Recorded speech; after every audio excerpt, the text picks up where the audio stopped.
So let's continue to get you more breaking updates. This is Narendra Modi's 3.0's first cabinet meeting that is underway right now. Remember, it began at 5.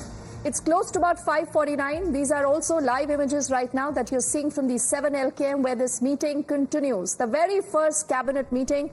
We are also expecting some big ticket announcements, some big decisions, but also a lot more clarity on who gets what.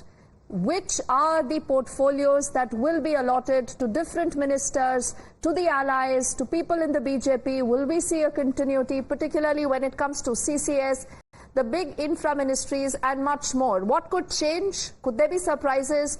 A lot of these questions, and over the last many minutes, we've been trying to find answers to those questions with our team of reporters tracking it. We are also standing by to get Amit with us in just a moment. I do see Rishabh, Pragya, both with us. Pragya, what are you learning now? Any more updates? And particularly the role of, leaders like a Manohar Lal Khattar, Shivraj Singh Chauhan, like JP Nadda. You're also looking at the BJP national president, JP Nadda, and his tenure coming to an end. So there will be a lot of those changes that will be made.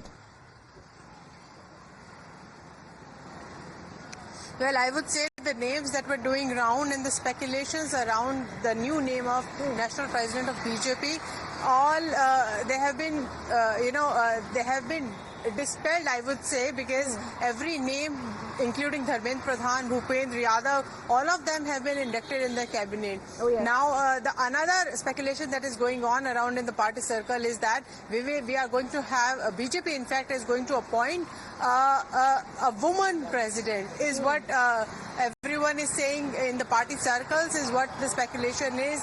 And many would say that those who did not get the chance to be inducted in the cabinet, who were in fact the ministers earlier, they could get a chance to lead the BJP in 2024 at least. This is one of the speculations that we are hearing. But for that, the term is that before the state election, there is before the election of the state national president, there are also elections in the state that are going on. Oh, yes. So they need to be completed. Till then, they can have a working president, and that working president can continue if if vetted by everyone and elected by everyone. Then working president can continue as the full-time president, like the case that was that happened in case of Mr. JP Nadda as well.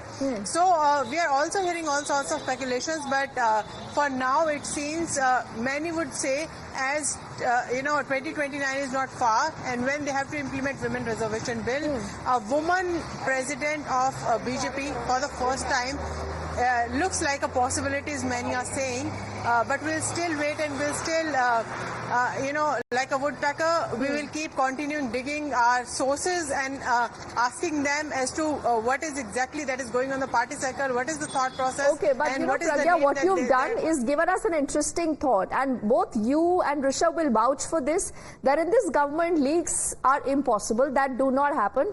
And ये भी famously कहा जाता है ऋषभ कि जिसका नाम चल गया उनका तो कभी भी कुछ नहीं होगा, because there are a lot of these dark horses that come to fore.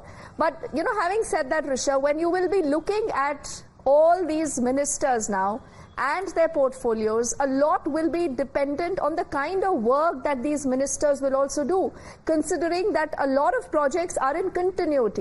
And clearly, like Pragya said, you have significant elections in Haryana, later also in the state of Maharashtra. First